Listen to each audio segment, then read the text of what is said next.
I'm going to teach you how to make your own 100% homemade spaghetti. Now, bear in mind, this does take about 4 hours and it's very hard.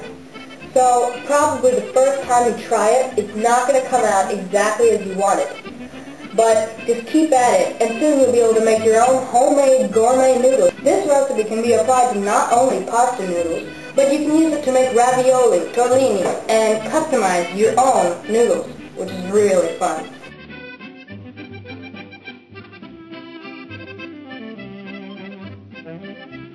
So we're going to need 2 eggs, about a half a teaspoon of salt, and about a tablespoon of oil, and 2/3 of a cup of flour. So we're going to shake in our salt, and then make a little concave hole sort of in our flour. Then we're going to crack in our 2 eggs, and mix them together by hand. If it's too dry, then right now we add the tablespoon of oil. But if it's not, we mix it up and then add it. You should probably only use like a teaspoon or a teaspoon and a half of your oil right now, because you're going to need it for the kneading process. So, now we got to make sure our dough is not sticky, and then we got to start kneading it. It needs to be kneaded for about 10 minutes. We need to pat it with the rest of the oil. After kneading it for a couple minutes, it should look like something a little bit something like this. It shouldn't be sticking to your hand, and it should be like kneaded dough, stretchy, but it should not be too tough after kneading 10 minutes.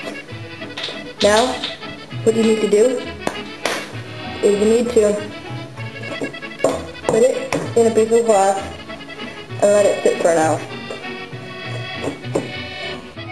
So, now once it's set, we have to roll it out flat. You should probably use a rolling pin, not a glass cup. But every few rolls, we should stretch out the dough. Just pull it with our hands. And then also every few pulls, we should flip over the dough so it doesn't stick to the table. We should try to get something as thin as this. It should be translucent, but with no holes.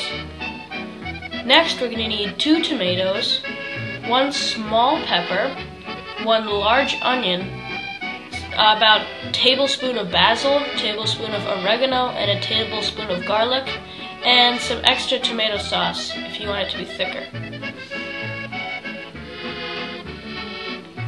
So, we need to make sure that we pit our pepper really well, and then we need to chop it up in slices smaller than I have here. Next, once our dough is flat and has dried a little bit, we got to start trying to peel up some of the noodle slices. If it hasn't stuck to the table, this should be easy as cutting and just lifting them up, but if it hasn't, then you have to do that.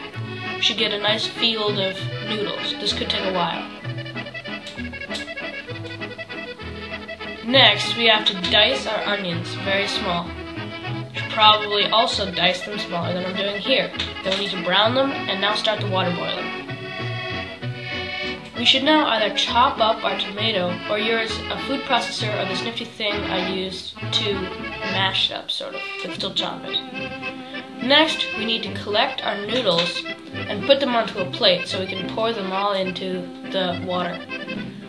Now we need to mix our browned onions and peppers with our tomato sauce and our herbs. We should start them at medium heat and try to bring them to a boil. You should boil them for about 2 minutes.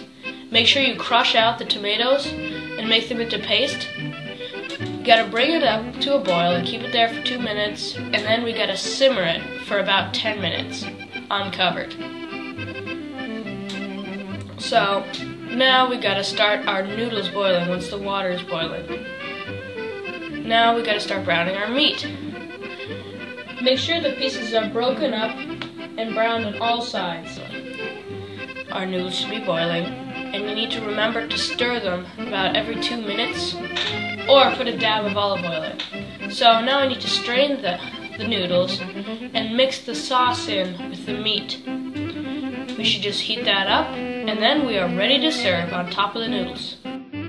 Okay, so you're done making your spaghetti. Now, a few tips that you must remember when making it yourself is that you gotta chop the peppers very small and maybe not put as much in, put a small pepper in, because if there's too much or the slices are too big, it really overpowers the sauce, the sweet taste. Also, make sure that you simmer it for long enough, because otherwise it just gets all watery and nasty. But, if you've done that, then you can dig in.